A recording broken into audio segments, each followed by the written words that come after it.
Vou falar aqui de improviso sobre alguns filósofos que eu estudei e a solução que eu encontro para certos problemas que eles levantaram e que para alguns permanecem insolúveis. Se a gente olhar na história da filosofia, um dos filósofos que mais se destacaram foi o Immanuel Kant, que tentou fazer a junção entre o empirismo de David Hume e o racionalismo de René Descartes. Claro que essas escolas não se resumem a esses homens, né?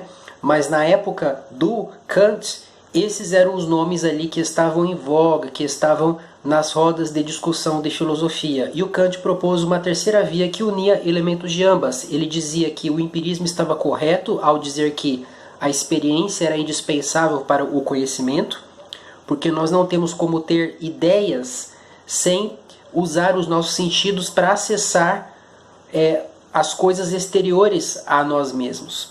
Mas, ao mesmo tempo, o racionalismo também estava correto quando ele falava sobre uma estrutura a priori que permitia o conhecimento. Embora para o Kant não houvesse ideias inatas como Descartes pregava, mas o homem já nascia com algo pronto que possibilitava que ele adquirisse conhecimento usando os seus 5 sentidos, né? E nisso ele, de certa forma, trouxe de volta a linha aristotélica na questão da teoria do conhecimento. O Aristóteles dizia que não havia nenhuma ideia na nossa mente que antes não houvesse passado pelos nossos sentidos, né?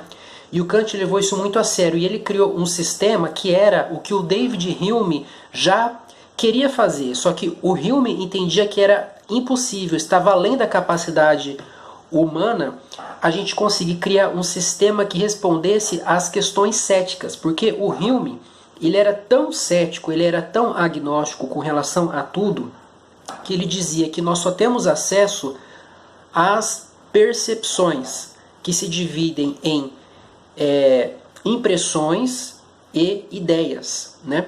As impressões são o quê? As imagens que nós recebemos, as sensações físicas, são os nossos instintos, e as ideias são o reflexo dessas coisas, que fica na nossa memória e que são criadas pela nossa imaginação. Portanto, as ideias para o Hume são pensamentos, recordações, memórias, ao passo que as impressões são elementos involuntários que nos afetam. Mas se a gente só tem acesso a isso, significa que nós não podemos ter certeza, por exemplo, se o objeto que está à nossa frente, como por exemplo esse smartphone, o qual eu falo, se ele realmente existe enquanto objeto ou se ele é apenas um conjunto de percepções na minha mente e que, portanto, pode se desvanecer no segundo seguinte. E o Hume ele extraiu um princípio muito duro disso, quando ele falava que nós não temos como provar o princípio da uniformidade da natureza. Porque o fato de as coisas estarem se comportando de certa forma não significa que elas continuarão se comportando assim no próximo minuto ou no próximo dia. Não é porque o Sol tem nascido até hoje, desde sempre, que ele nascerá amanhã. É possível, teoricamente, que o Sol não nasça amanhã. Assim como é possível que esse celular desapareça. É possível que tudo à minha volta seja o quê? Uma ilusão, seja um sonho. E o Hume entendia que não havia escapatória para isso. Já o Kant, ele seguiu o ceticismo do Hume nesse ponto, mas ele dizia que nós temos sim como conhecer o princípio da causalidade, e que é esse princípio que possibilita o conhecimento de qualquer coisa. O princípio da causalidade para o Kant era uma pressuposição que possibilitava que o filósofo se lançasse ao mundo e conhecesse as coisas, né? Mas o filósofo fazia isso não no sentido de ir até a coisa em si como ela existia. Para o Kant isso era impossível. O que nós vamos encontrar da coisa é aquilo que se apresenta na nossa relação com a coisa. Ou seja, esse celular que eu estou vendo agora, que eu estou sentindo quando eu toco, né, o som que vem quando eu bato nele, tudo isso só existe o quê? Na interação comigo. Portanto, o objeto não é algo absoluto, ele é algo para mim. O objeto em si, como ele é na sua essência, como ele é em si mesmo, de forma independente da percepção, eu não tenho como acessar. E é isso que o Kant chama de coisa em si, aquilo que está além da percepção e que nós nunca vamos atingir, né? O Hume não tratou do conceito de coisa em si. Ele colocou uma cortina na nossa frente que para ele era intransponível. Mas o Kant entendia que quando nós reconhecemos que existe essa divisão entre a realidade em si e a realidade dada ao sujeito, nós nos livramos da ilusão e da fantasia. Nós deixamos de acreditar em miragens, nós deixamos de acreditar em ficções da nossa imaginação e nós seguimos aquilo que é sólido, porque aquilo que é dado ao sujeito é inegável. As nossas percepções visuais, táteis, auditivas, os nossos pensamentos, isso tudo pode ser conhecido por Kant e pode ser colocado em um sistema de conhecimento coerente, onde nós vamos poder detectar aquilo que é verdadeiro, aquilo que é duvidoso e aquilo que é falso. E para o Kant, aquilo que é verdadeiro é o princípio da causa e efeito, que ao mesmo tempo que é pressuposto, é comprovado pela experiência, e também a lei moral para o Kant, né? O princípio categórico, haja como se a sua ação pudesse ser convertida num princípio universal, haja de modo a dar exemplo para o restante da humanidade. E, muito tempo depois, o Sartre adotou esse princípio também na sua filosofia existencialista, né? Apesar do Sartre ser bem diferente do Kant em muitos pontos, mas ele concordava com ele quanto a isso. E, seja como for, pessoal, o Kant, então, ele passou para a história como a pessoa que fez a junção entre o idealismo e o realismo, que são escolas ontológicas. Ao mesmo tempo que o Kant fez um trabalho epistemológico, quando ele procurou juntar o empirismo e o racionalismo, ele fez um trabalho na ontologia, quando ele disse que a realidade ela tem um fundo mental realmente, porque esse mundo à minha volta, o mundo que eu conheço, é um mundo meu, é o mundo da relação entre sujeito e objeto, portanto não é algo que exista em si mesmo, mas ao mesmo tempo existe sim uma base objetiva do mundo.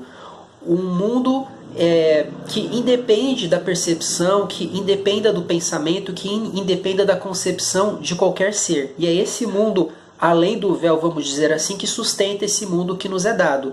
Isso lembra a alegoria da caverna do Platão, né?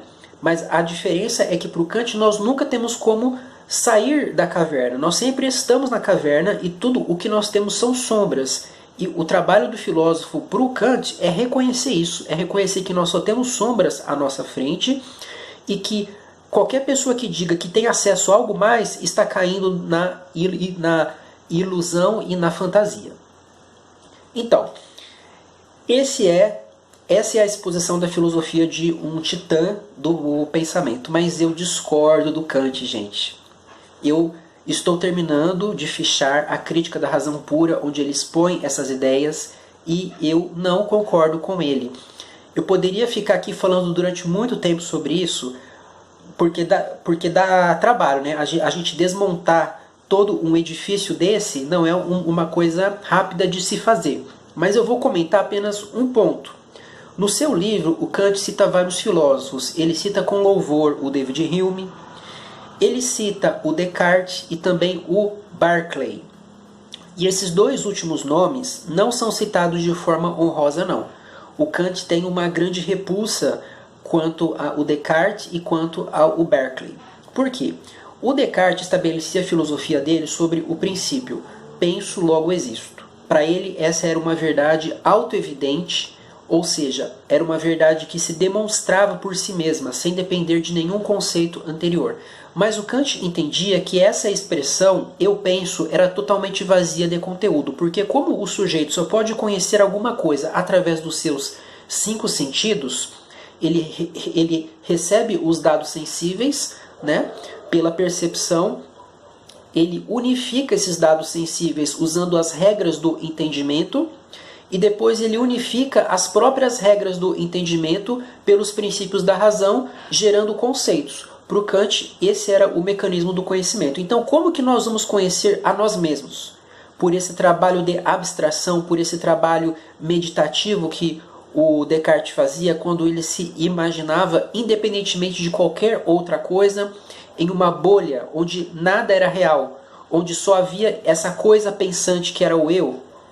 Não. Kant dizia que isso era totalmente absurdo. Quando nós falamos eu penso, nós não estamos nos referindo a nenhum conceito. Nós estamos apenas usando palavras que não têm um objeto. Para o Kant, a gente só pode conhecer aquilo que é material, ou seja, aquilo que pode ser verificado pela percepção, aquilo que nos afeta de alguma forma e que se pode converter em um conceito passível de transmissão racional a outros seres humanos. E isso não acontecia com relação ao eu. Nesse ponto, Kant concordava com Hume, que também dizia que o eu não poderia ser conhecido, porque se eu só tenho acesso às minhas impressões, ou seja, as percepções, de uma forma mais ampla, que se subdivide em impressões e ideias, onde está o eu? Onde está essa coisa substancial por trás dos pensamentos? O Hume dizia que nós não temos como saber se existe o eu fixo ou se, na verdade, existem apenas as percepções mesmo se sucedendo umas às outras e de forma a não haver uma continuidade do sujeito que experimenta essas percepções no plano da experiência. Essa era a crítica do Kant a Descartes. Agora, a crítica a Berkeley, que é o que me interessa aqui neste vídeo, é que o Berkeley, para o Kant, ele ensinava que o tempo e o espaço existiam de forma absoluta fora do sujeito e que, por isso, tudo que o sujeito experimentava na sua experiência não passava de ilusão. O Kant discordava disso, porque para ele existia uma diferença entre nós estarmos em uma ilusão e nós estarmos em um mundo de verossimilhança, ou seja, um mundo onde as coisas parecem ser de certa forma, mas não são em uma análise crítica.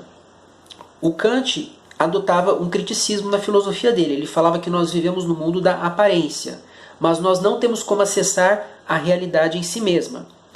Ele criticava o Berkeley porque, para ele, o Berkeley ele colocava o tempo e o espaço como categorias fora do sujeito, fora da própria estrutura perceptiva, e com isso ele colocava o sujeito em um mundo ilusório. Mas o fato é que o gênio irlandês George Berkeley não pregou isso não. Ele falou exatamente o contrário. Pouca gente abre os livros dele, que aliás são muito gostosos e fáceis de ler, didáticos, bem ao contrário do Kant, que fazia questão de escrever de uma forma hermética, maçante, repetitiva, porque ali nos livros do Berkeley ele dizia que um objeto só pode existir enquanto estiver sendo percebido, porque as coisas que nós captamos sensorialmente não passam de percepções. Somente percepções podem ser percebidas, e as percepções são elementos subjetivos que dependem de um percipiente, ou seja, de um sujeito que percebe. Portanto, para uma coisa perceptível, a existência dela se resume à percepção em um sujeito. E o sujeito existe enquanto percebe. Portanto, o tempo e o espaço não são coisas fora da relação com o próprio sujeito. O tempo e o espaço são relativos. Não existe um espaço em si onde não exista nenhum objeto e que contenha os objetos. Assim como não existe um tempo absoluto em si mesmo, uma duração fora de uma relação perceptiva, mas é exatamente o oposto. E Kant adotou esse princípio do Berkeley na sua filosofia. Ele pegou esse detalhe e o estendeu, criou ali uma mega arquitetura com base nisso, nessa ideia de tempo e espaço como dependentes do sujeito, e buscou refutar o Berkeley, sendo que muitos pontos da filosofia do Kant casam com o que o Berkeley ensinou. A grande diferença é que o Berkeley dizia que a fonte das nossas percepções era conhecida. Nós recebemos as ideias involuntárias, ele chamava tudo que está na mente de ideia. O Berkeley, ao contrário do que viria a fazer Hume, dizia que tudo o que estava no sujeito era ideia. Então, percepções visuais são ideias, percepções olfativas são ideias, coisas imaginadas são ideias, sensações involuntárias são ideias. Tudo o que está em nós, tudo o que depende do sujeito de alguma forma pode ser chamado de ideia. Então, como uma ideia só pode ser semelhante a outra ideia, segue-se que a ideia que está na minha mente agora, com respeito a esse celular, com respeito a esses quadros que estão no meu quarto, com relação a essa parede aqui, que eu sinto, que eu toco, que eu vejo, que eu ouço quando eu bato nela, todos esses elementos subjetivos, esses elementos mentais, são gerados por algo que contenha essas qualidades, de modo potencial ou atual. Então, a ideia depende o quê? De uma fonte que lhe seja semelhante, que contenha as qualidades que vão gerar essa ideia no sujeito. Ora, a única coisa que pode conter uma ideia e que pode afetar a minha mente para que eu perceba essas qualidades perceptivas é uma mente.